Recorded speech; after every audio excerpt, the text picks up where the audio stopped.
Assalamualaikum warahmatullahi wabarakatuh. Apa kabar soleh-soleha? Semoga selalu dalam keadaan sehat walafiat dan dalam keadaan limpahan rahmat dan berkahnya Allah Subhanahu wa taala di bulan suci Ramadan. Soleh-soleha, hari ini kita masih berada di tema 9 dengan muatan pembelajarannya adalah PPKN dengan KD 3.2, mengidentifikasi pelaksanaan hak dan kewajiban sebagai warga masyarakat dalam kehidupan sehari-hari. Dan materi yang akan kita pelajari adalah yang pertama, kerjasama melaksanakan hak dan kewajiban terhadap lingkungan. Yang kedua, hak dan kewajiban masyarakat terhadap sumber daya alam air. Yang ketiga, sikap persatuan dan kesatuan berkaitan dengan pelestarian sumber daya alam air. 4. Berbagai usaha sumber daya alam. Dan kelima, akibat tidak melaksanakan kewajiban terhadap sumber daya alam. Materi yang pertama, kerjasama melaksanakan hak dan kewajiban terhadap lingkungan. Lingkungan merupakan segala sesuatu yang ada di sekitar kita.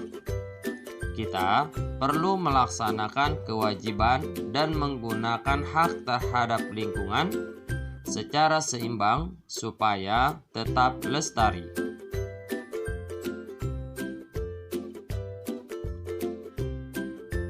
Kerjasama dikelompokkan menjadi dua.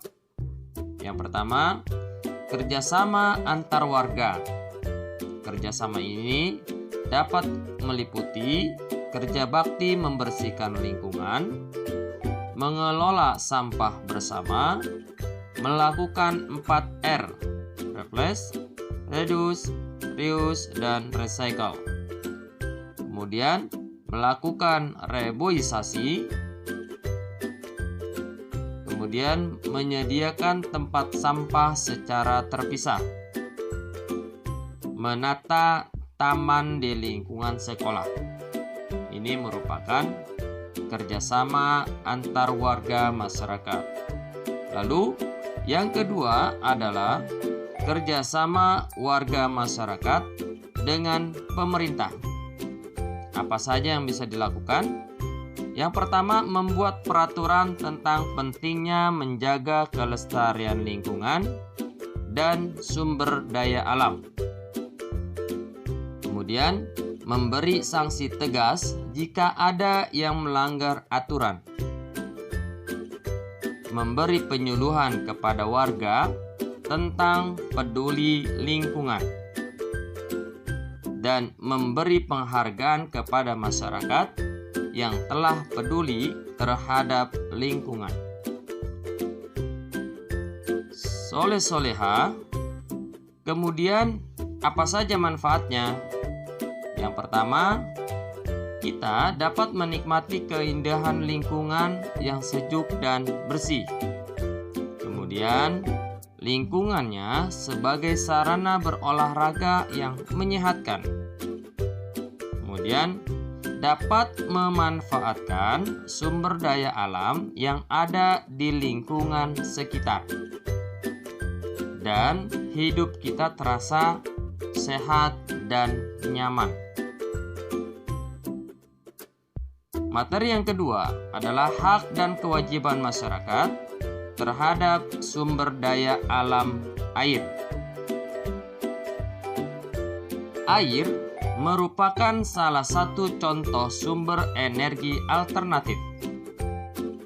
Air termasuk kebutuhan pokok dalam kehidupan makhluk hidup.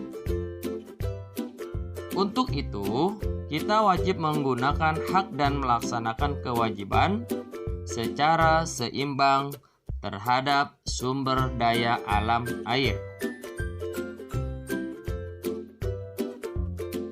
hak kita sebagai manusia untuk menggunakan air seperti apa?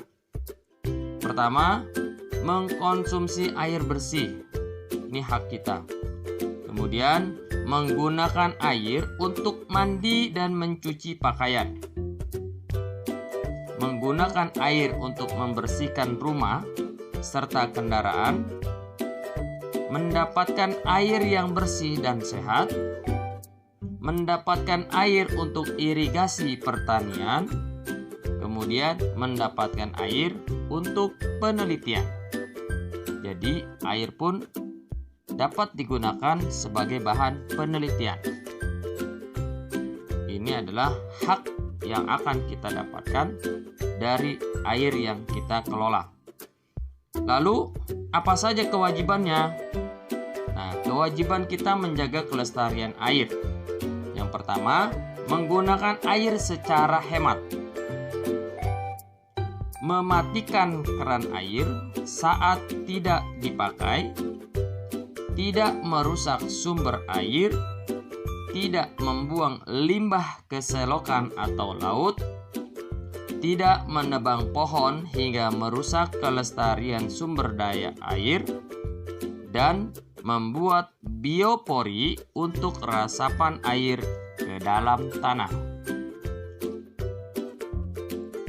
Materi yang ketiga, sikap persatuan dan kesatuan yang berkaitan dengan pelestarian sumber daya alam. Warga masyarakat harus saling mendukung dan bekerja sama dalam memanfaatkan sumber daya alam untuk mencukupi kebutuhan. Warga masyarakat juga memiliki kewajiban untuk bersama-sama menjaga kelestarian sumber daya alam. Diperlukan sikap persatuan dan kesatuan antar anggota masyarakat untuk menjaga kelestarian sumber daya alam. Ada beberapa kegiatan yang sangat memerlukan persatuan dan kesatuan dalam upaya pelestarian sumber daya alam. Apa saja? Yang pertama, di lingkungan keluarga, yaitu membersihkan selokan di sekitar rumah kita secara bersama-sama tentunya. Kemudian menata rumah agar selalu terlihat rapi dan bersih. Karena kalau rapi dan bersih biasanya kita nyaman untuk tinggal di dalam rumah. Kemudian membersihkan sampah di sekitar rumah. Menanam pepohonan di sekitar rumah. Nah, ini menanam pepohonan ya supaya rumah kita terlihat rindang, terlihat sejuk karena ada pohon di sekitar kita. Yang kedua adalah di lingkungan sekolah. Apa saja? 1. Membersihkan rerumputan di halaman sekolah. Biasanya sekolah kalau tidak dijaga halamannya maka rumput-rumput liar akan muncul. Kemudian yang kedua, tidak membuang sampah sembarangan di sekitar selokan, di sekitar sekolah.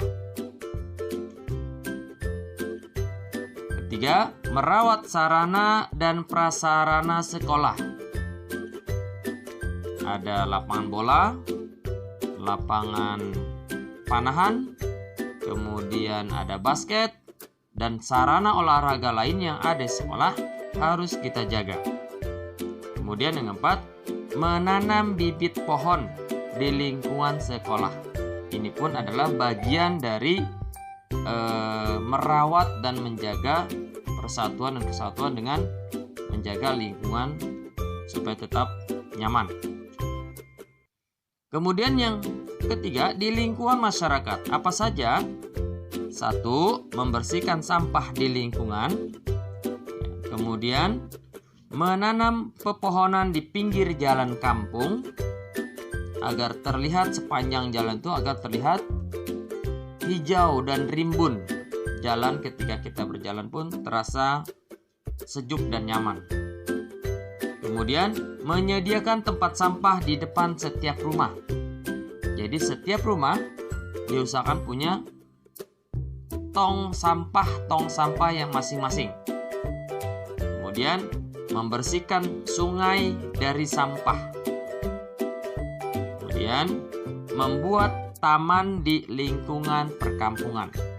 Nah, taman ini fungsinya adalah untuk mengedukasi, untuk membuat lingkungan kita tambah nyaman. Anak-anak juga bisa bermain dengan nyaman biasanya, seperti itu. Yang keempat adalah berbagai usaha pelestarian sumber daya alam. Apa saja? Dalam menggunakan sumber daya alam, kita harus menggunakannya secara bijak.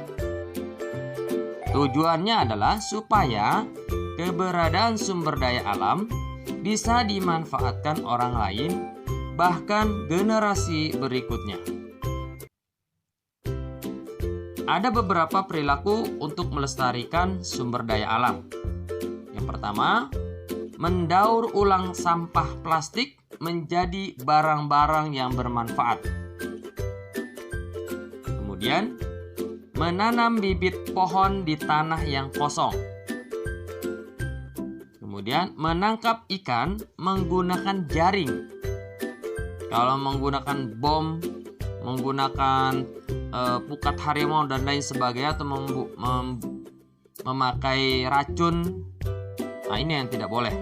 Maka kita harus menangkap ikan menggunakan jaring atau memancing. Kemudian menggunakan sumber daya alam alternatif. Ada juga menghemat penggunaan listrik, tidak membuang sampah dan limbah sembarangan, menanam kembali hutan yang gundul agar tidak terjadi longsor. Kemudian menanam tanaman bakau di tepi laut. Ini untuk menghindari terjadinya abrasi atau pengikisan akibat dari ombak yang terus menghantam tepi pantai.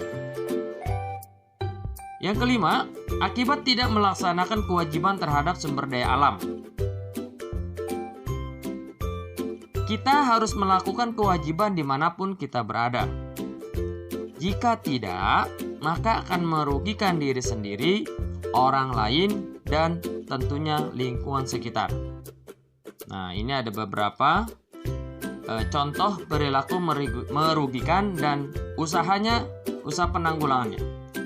Yang pertama ada tindakan merugikan. Menebang pohon sembarangan. Apa dampak negatifnya? Tanah gundul. Tanah menjadi longsor, bisa juga menjadi banjir. Pencegahannya bagaimana? Tebang pilih pohon. Yang besar kita tebang, tapi pastikan kita sudah menyiapkan pohon cadangan untuk sebelum pohon yang ditebang itu kita lakukan. Penanggulangannya bagaimana? Reboisasi, penanaman kembali. Yang kedua, tindakan merugikan bagaimana? Membuang limbah ke laut. Dampak negatifnya adalah pencemaran air laut, ekosistem laut terganggu. Pencegahannya, pengolahan limbah. Lalu bagaimana penanggulangannya? Penanggulangannya adalah mengeruk limbah di laut. Ini agak sulit ya untuk mengeruk limbah yang ada di laut. Kemudian, tindakan merugikan, membuang sampah ke sungai. Dampak negatifnya adalah aliran air tidak lancar. Kemudian bisa juga menimbulkan penyakit dan tentunya banjir. Pencegahannya bagaimana? Membuang sampah pada tempatnya. Kemudian penanggulangannya adalah membersihkan sampah di sungai. Ini adalah beberapa contoh perilaku yang merugikan. Tapi ada juga usaha penanggulangannya. Nah, setelah teman-teman tadi mendengarkan materi yang baru sampaikan, mari sama-sama kita berlatih. Yang pertama, bukalah buku tema 9. Buka halaman 146. Kemudian selesaikan kegiatan yang kedua. Akibat tidak dilakukan hak dan kewajiban di lingkungan. Kalau sudah selesai, kirim ke Google Classroom yang sudah disiapkan. Assalamualaikum warahmatullahi wabarakatuh.